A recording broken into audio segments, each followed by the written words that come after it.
The images of people burning alive are possibly the most horrific, stomach-churning, terrifying images of this horrific year of genocide by Israel against the people of Gaza. They have threatened Irish troops. They have attacked UN bases. There's simply no atrocity Israel isn't willing to commit, and we're seeing this in front of our eyes. Why, when you were in the United States last week, did you not publicly condemn the United States in front of the world for giving the weapons to Israel to commit these genocidal atrocities?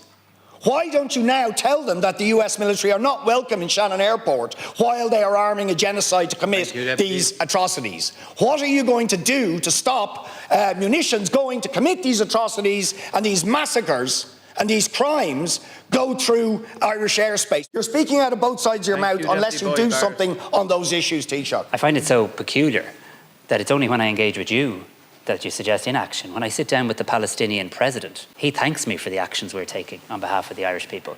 When I sit down with the Palestinian prime minister, he thanks me for the actions he's taking. While you're shouting and roaring, we're acting.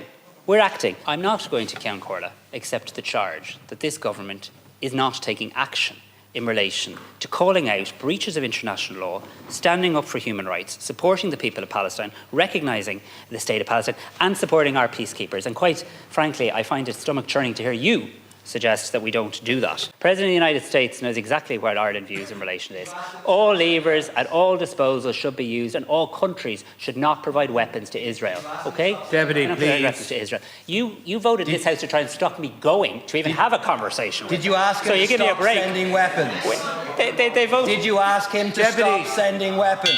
In relation to munitions, we're very clear as to what can and can't happen over Irish airspace, and it's expressly prohibited for civilian aircraft to carry munitions of war in Irish sovereign territory without being granted exemptions to do so by the Minister for Transport, and no such exemptions have been granted. Under the Genocide Convention, as I pointed out to you and your government last November, we are obliged as signatories to do everything in our power to deter even the possibility of a genocide. And we have done nothing to discharge our obligations to actually deter the prevention of a genocide when weapons going through Irish airspace to commit that genocide are going through our airspace, and a military machine is using our airport that is up to its neck in Israel's genocidal crimes. When are you going to do something about any of these things? I know what you do. You'll put up the little clip and you'll cut it and you'll show how you shouted at the Taoiseach and said we're doing nothing for the people of Palestine. You never put up clips, do you not? What I say to the people watching those clips, this country is leading at a European level in terms of standing up for Palestine, standing up for international law, standing up for human rights.